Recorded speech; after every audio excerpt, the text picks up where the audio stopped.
Olá, sejam todos bem-vindos. Eu sou o professor Wesley Barbosa e no vídeo de hoje nós vamos falar sobre expressão literária. Trata-se do terceiro e último vídeo da nossa série que é literatura.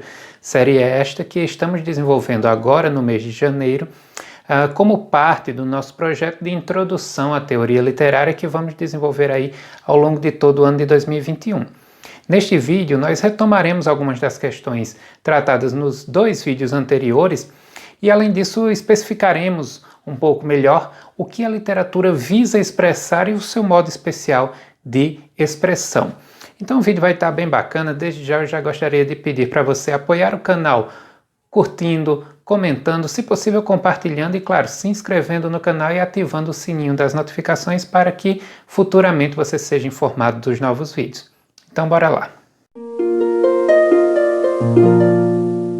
Bom, então chegamos ao fim do nosso passeio introdutório sobre a natureza da literatura, um passeio que nos revelou algumas coisas, né?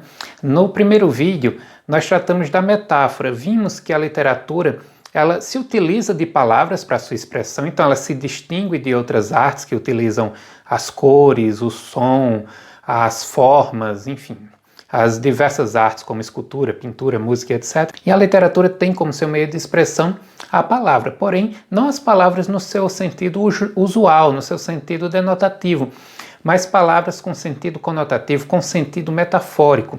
A literatura aproxima diferentes realidades, fazendo uma substituição de sentidos e agregando novas significações às palavras. No segundo vídeo, nós vimos que todo este universo criado por utilização de palavras metafóricas, de palavras com uma simbologia toda especial, cria um ambiente diferente da realidade em si mesma. A literatura, ela estabelece a ficção, ou seja, uma realidade paralela à realidade que nós vivemos no nosso dia a dia, no mundo concreto. A literatura ela não se opõe à realidade, mas sim ela ressignifica a realidade, ela instaura uma nova realidade extremamente possível de se encontrar no mundo real, com sentimentos que repercutem na nossa vida, com impressões, com vivências, com relações, todas estas coisas que são parte do nosso dia a dia, mas que não são nosso dia a dia. E é justamente isso, esse extrapolar o mundo palpável e o mundo real e criar um novo mundo que constitui aí a natureza ficcional do texto literário. Então nós discutimos isso no segundo vídeo. E no vídeo de hoje nós vamos falar sobre o que a literatura expressa e como ela expressa. Claro, isso retoma um pouco das considerações tecidas nos outros vídeos, mas nós aprofundaremos mais, nós iremos um pouco além, tá? Bom, gente, para quem quiser se aprofundar mais no tema, com a leitura de obras a respeito da literatura, eu vou deixar 3 indicações de livros que vocês podem utilizar para sondar um pouco mais a natureza do texto literário. São livros introdutórios, tá? Livros que não abarcam tudo a respeito da literatura e nem abarcam, claro, tudo da teoria literária.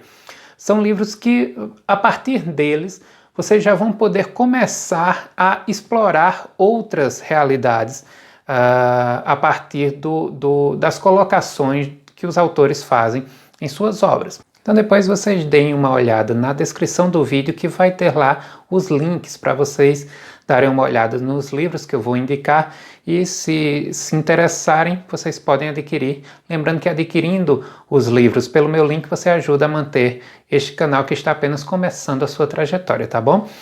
Uma das obras, claro, que eu vou indicar é A Criação Literária, Poesia e Prosa, de Masson Moisés, que é o livro que está servindo de base para as nossas considerações sobre literatura neste mês de janeiro. Lembrando que eu escolhi um livro por mês para trabalhar determinados aspectos da literatura. No mês de janeiro é este livro aqui e é ele que eu estou indicando com maior ênfase, porque aqui tem um conteúdo riquíssimo, tá, gente? Bom, e na obra A Criação Literária, Masson Moisés, ele indica que a literatura, ela traz em si um conhecimento, tá? Então a literatura ela se utiliza dessas palavras metafóricas, a literatura ela estabelece a ficção, mas tudo isso para quê? Para transmitir um conhecimento. E claro, Basta você analisar o quanto que nós aprendemos, o quanto que nós ressignificamos nosso modo de observar as coisas, a nossa compreensão das relações humanas e do mundo quando estamos diante de um bom livro. Eu diria não apenas um bom livro, né? Uma boa obra de arte, tá? O cinema, a música, enfim, grandes obras de arte, elas têm este caráter de trazer em si um conhecimento, tá? Mas é lógico que Masson Moisés ele especifica isso em relação ao texto literário, mas olha, lembrando, gente, que não é qualquer tipo de conhecimento, tá? E aí Masson Moisés ele vai fazer uma diferenciação entre o conhecimento trazido dentro de campos como a ciência, a filosofia, a religião e a literatura. E aí a literatura vai ser aquela manifestação do engenho humano que, diferente das demais, ela traz um conhecimento ressignificado, um conhecimento que extrapola o mundo real, que extrapola a univocidade, ou seja, enquanto que a ciência e a filosofia estão ligados à razão, à verdade, etc., enquanto que a religião ela extrapola o mundo real e busca um mundo transcendente, mas a partir de símbolos unívocos, a literatura ela estabelece um novo mundo, um mundo diferente do mundo real, por isso ela poderia a princípio se aproximar da religião, mas ao contrário da religião ela não trabalha com símbolos unívocos, ela trabalha com símbolos polivalentes, tá? Então, a significação na literatura, ela nunca, dentro, claro, de um bom texto, dentro de um livro que tenha qualidade estética, ela dificilmente pode representar um único sentido a partir de um texto, de um poema, de um romance. Nós podemos ter várias interpretações. Lembra daquilo que os professores costumam dizer, que o texto literário não é passível de uma única interpretação? Existem várias e várias leituras que podem ser dadas para um texto literário? Sim, isso aí está ligado a este caráter polivalente. A literatura ela não se fecha, ela não se prende a uma única visão. Justamente pelo seu caráter polivalente, os signos polivalentes que são tão explorados aqui nas ideias de Masson Moisés, esses signos polivalentes eles dão essa abertura, eles estabelecem esta pluralidade de interpretações possíveis para o texto literário. E é por isso que quando falamos em literatura, estamos realmente falando neste tipo de conhecimento, tá? A literatura ela nunca tem o interesse de representar a realidade em si, de estabelecer uma opinião exata. Uma obra literária nunca deve ser lida como uma obra científica, uma obra em que você vai tirar uma conclusão definitiva a respeito de algo, ainda que ela trate da realidade. Ainda que seja, por exemplo, um poema, ou um romance, ou um conto, que fale de acontecimentos verídicos, acontecimentos que realmente existiram, mas ainda assim ela faz de uma forma tão rica em plurissignificações que também diferentes interpretações e diferentes formas de conhecimento podem ser extraídos a partir do texto literário. Nem sempre foi assim, tá? A palavra literatura, na sua origem, ela está ligada ao ensino das primeiras letras. Literatura, ela é o equivalente na língua latina à palavra gramática, que é uma palavra da língua grega. Tanto literatura quanto gramática, ou literatura em latim e gramatike em grego, essas duas palavras se referem a ensino das primeiras letras. Então, a princípio, a palavra literatura, ela se referia sim a um tipo de conhecimento prático, tá, gente? Mas com o passar do tempo, ela passou a se referir a outros tipos de manifestação, e já desde o século XVIII, ela se refere principalmente as obras com finalidade estética, as obras escritas com finalidade estética. Embora esse termo literatura, ele também costume ser empregado em outras áreas como sinônimo de conjunto de obras escritas, tá? Então é muito comum no direito, na medicina e em outras áreas você ouvir falar na literatura de direito penal, na literatura de introdução ao direito, na literatura sobre anatomia, enfim, aí como sentido de conjunto de obras.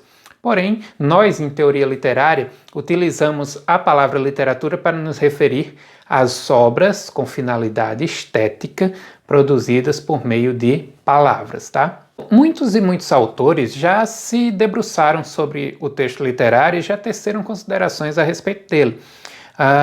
Embora nós tenhamos aqui uma obra que sirva de norte, e nós teremos uma obra que servirá de norte em todos os temas que nos meses seguintes nós trabalharemos, eu gosto sempre de trazer citação de outros autores.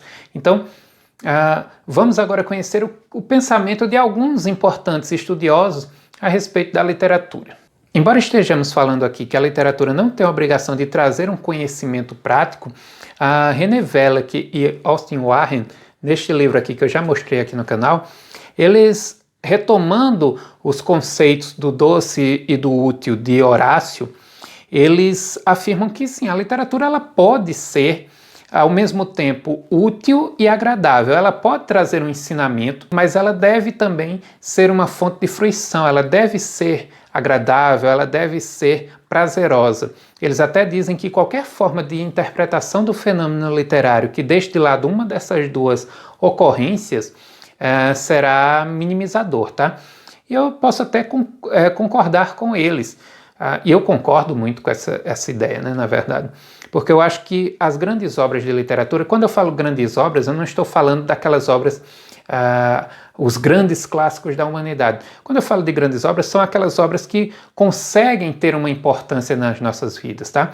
Às vezes o autor não faz nem parte do cânone. Muitos autores que me disseram coisas importantes para a minha própria compreensão do mundo e de mim mesmo, eles nem são canônicos, não estão entre os grandes autores da literatura universal, mas produziram grandes obras no sentido de que me ajudaram a compreender melhor as coisas, em que elevaram o meu ser, me tornaram uma pessoa melhor. E este é o lado útil da literatura. Eu acho que este lado útil ele deve estar sempre presente. E é aquilo que o autor, o literato, o produtor de textos deve sempre buscar, trazer uma obra que transforme uma vida, né? E, claro, a questão do agradável, uma boa obra literária, por mais conhecimento que ela traga e por mais revelações da consciência humana e das relações humanas que ela traga, ela nunca deve ser uma obra maçante, tá? Aquela obra, e aí, muitas das obras panfletárias que nós temos hoje em dia tem um pouco disso, né? Elas tentam trazer uma ideia ali a ser defendida, e uma ideia que muitas vezes é até importante, e as pessoas devem sim entrar em contato com aquele debate e etc., mas elas esquecem o lado literário, elas esquecem o lado estético, e por isso deixam de ser literatura e passam a ser apenas panfleto. Eu gosto daquelas obras em que, ao mesmo tempo em que um conhecimento está sendo trazido, a riqueza estética e a beleza está ali presente. Isso é fundamental. E eu concordo inteiramente com a tradição de estudos que se voltam para este lado da utilidade e da beleza, e está aí sistematizada na obra, que é a grande obra formadora da nossa ciência de teoria da literatura no século XX. Já Enio Tavares, neste livro que está aqui, Teoria Literária, também já mostrei aqui, e futuramente ele vai ser uma das obras que serão a base de um dos temas aqui ao longo do ano. Ele fala que a literatura ela é fruto de uma intuição. Eu gosto muito desta ideia da intuição e dentro do meu próprio conceito de literatura, que eu sempre trabalho, enfim, nas minhas produções, está a questão da intuição. Ou seja, o que o artista expressa no seu texto nunca é a visão da realidade. O que o artista expressa é aquele modelo intuído que ele tem na sua mente. Ele pega a realidade, ele observa a realidade, ele sente aquilo, ele, dentro de sua mente, opera uma transformação, e essa transformação intuída pelo artista que é expressa. É por isso que a literatura é ficção, é por isso que a literatura é uma outra realidade diferente do mundo palpável, porque, ao contrário das outras formas de conhecimento, ciência, filosofia, imprensa e etc., em que a realidade é uma realidade constatada, a realidade do texto literário é uma realidade intuída. Isso é muito importante porque ela nos mostra muito bem a importância mesmo do processo de produção mental, do processo de produção psíquica de uma obra literária. Então o conceito de intuição, para mim, ele é muito rico e ele tem muito a dizer sobre o caráter da literatura.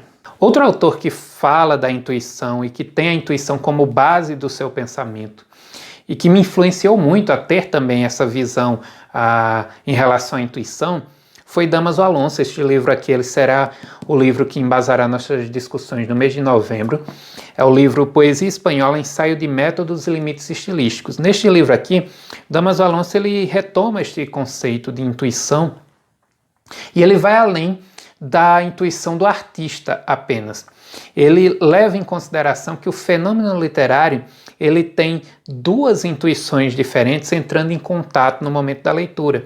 A intuição do artista que produz a obra, que é uma intuição que recria a realidade, e a intuição do leitor, que percebe as significações contidas no texto literário. Então, o momento de leitura seria esse momento de contato de duas intuições, a intuição criadora e a intuição receptora, que recria também a obra, claro, né? E eu gosto muito das ideias de Damaso Alonso, futuramente nós vamos discutir muito sobre elas.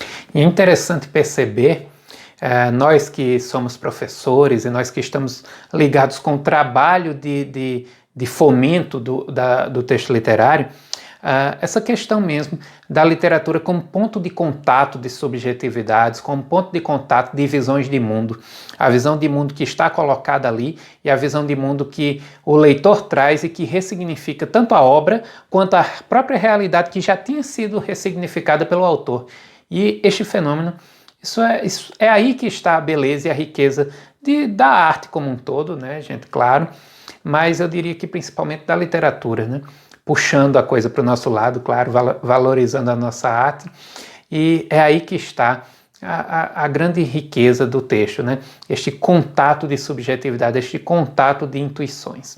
Bom, sobre a natureza da literatura, eu gostaria de citar um trecho aqui do Poesia Espanhola, do Damaso Alonso, em que ele fala especificamente do texto poético, mas que serve para a literatura de um modo geral, tá? Eu vou fazer uma livre tradução do espanhol, porque o texto está em espanhol, vou ler aqui como se estivesse lendo em português, tá? Então ele diz que a forma poética é um complexo de complexos. Ela contém, de uma parte, a representação conceitual do que foi pensado pelo poeta, e de outra, um complexo de elementos fonéticos que tendem a estabelecer relações não convencionais entre significante e a coisa significada. Gente, isso é muito interessante, porque ele mostra aqui no seu texto que aquela história da convenção dos signos linguísticos, né, os signos linguísticos são convencionais, algo que nós vamos estudar também quando estivermos tratando da linguística, tá? Lembrando que nossos projetos são ao mesmo tempo, todo mês, um tema de linguística e um tema de literatura. Já nesta próxima semana já começaremos a explorar o nosso tema de janeiro de linguística. E dentro da linguística, trazido pelas ideias principalmente de Saussure, né, que nós também trabalharemos aqui no canal, ele afirma que o signo linguístico ele é convencional. E Damaso Alonso, ele retomando a ideia de Saussure, ele diz que na literatura isso não acontece, tá? Não há convencionalidade no signo literário. Isso é muito verdade, gente. É justamente o fato de não haver convencionalidade no texto literário que faz com que nós possamos utilizar metáfora, que nós possamos utilizar símbolos, que nós possamos utilizar palavras com sentidos polivalentes, como diz aqui o Maçom Moisés, tá? Então, não ligar a palavra àquele sentido convencionalmente aceito na sociedade, trazer um novo sentido, um sentido que põe em crise o que já está dado, é onde está a principal riqueza, a principal contribuição do texto literário para as significações linguísticas, para a riqueza que a capacidade da linguagem tem. O texto literário, ele não é capaz, ou melhor, ele não é passível de ser aprisionado em modelos, tá, gente? Durante muito tempo se quis estabelecer isto, e eu diria que um dos grandes avanços que nós tivemos foi dar a possibilidade para novas criações. E uma das principais contribuições do romantismo, eu gosto muito do romantismo como tendência estético-ideológica, mas eu diria que uma das principais contribuições que ele teve foi abrir o leque de possibilidades do texto literário, da noção de gêneros, trazer a hibridização, que isso enriqueceu demais a literatura e mostrou que a arte, sim, ela tem esta possibilidade de romper o pré-estabelecido e de trazer o novo, né? E a literatura ela jamais se adequa a moldes, ela jamais se deixa trancafiar em algo pré-estabelecido. E são com estas palavras que eu irei ler agora que o grande mestre ele finaliza as suas considerações sobre literatura e fecha o seu conceito do que é o texto literário. Ele nos diz que, em suma, literatura é a expressão dos conteúdos da ficção ou da imaginação por meio de palavras de sentido múltiplo e pessoal. Está aí resumido tudo aquilo que diz respeito ao texto literário. Ele expressa algo, tá? Mas o que é que ele expressa? Ele expressa conteúdos da ficção. Ele expressa algo que não é a realidade em si. Ele é a realidade submetida a uma intuição do artista que recria e estabelece uma realidade paralela por meio da ficção e da imaginação. Isso tudo vem ao texto através de palavras de sentido múltiplo e pessoal, porque palavras unívocas jamais conseguiriam abarcar tudo o que se passa no plano pessoal, subjetivo, no plano psíquico de um artista, enfim, de qualquer pessoa, mas principalmente de uma mente criadora. Então, está aqui sintetizada a natureza do texto literário e, enfim, fica a nossa dica aí. Futuramente eu irei apresentar o livro, tá? Na última semana do mês eu irei apresentar os livros que estão sendo trabalhados no mês de janeiro aqui no canal. Serão apresentados 3 livros aqui no canal na última semana do mês, e eu vou mostrar esse aqui em detalhes para vocês, como eu gosto de fazer sempre, mas desde já eu já quero deixar a dica de leitura para vocês da criação literária. Você pode fazer a leitura aos poucos, porque a primeira vez que eu entrei em contato com esta obra não foi fácil. Também eu era um estudante iniciante de letras. Vai muito da sua trajetória de leitura, mas se você não tem tanta intimidade com a teoria da literatura, você vai fazendo essas leituras aos poucos. Mas é uma leitura riquíssima. O que tem de informação aqui sobre a natureza do texto literário é uma coisa impressionante. Então, gente, eu espero que vocês tenham gostado, eu espero que eu tenha contribuído para trazer novas possibilidades de observação e de interpretação a respeito daquilo que constitui a literatura para vocês. Fiquei muito feliz de ter discutido um pouco sobre esta que é um dos grandes prazeres da minha vida, que é a literatura. Eu acho que fica claro no modo como eu falo, no modo como eu apresento os autores, porque estudar teoria é um dos grandes prazeres também para mim. Não é obrigação, é prazer mesmo. Eu fico satisfeito e realizado de conhecer coisas novas e de explorar aí tudo que nós temos à nossa mão produzido sobre a linguagem humana, seja a linguagem prática do dia a dia, a partir da linguística, seja a linguagem estética, a partir da teoria literária, e é sempre um prazer. Eu espero que vocês tenham gostado tanto quanto eu e que tenham de alguma forma se sentido instigados a percorrerem também um pouco deste universo da teoria da literatura. Voltaremos à teoria da literatura no mês de fevereiro, tá, gente? Nós vamos dar uma pequena pausa para entrarmos na linguística, algumas considerações sobre a linguística, e também na última semana do mês para falar do livro de literatura do nosso mês de janeiro, que é Dom Casmurro, e também sobre o tema do nosso poeta do ano, né? Um poema que eu vou trabalhar e a partir dele um tema sobre o nosso poeta do ano aqui no canal, que é o poeta Carlos Drummond de Andrade. Então vai ter muito conteúdo bacana aqui ainda no canal neste mês. Você que está chegando agora, curta o vídeo, apoie o canal, comente, se inscreva e ative o sininho das notificações para que você seja avisado dos futuros vídeos. Muito obrigado pela audiência e até mais.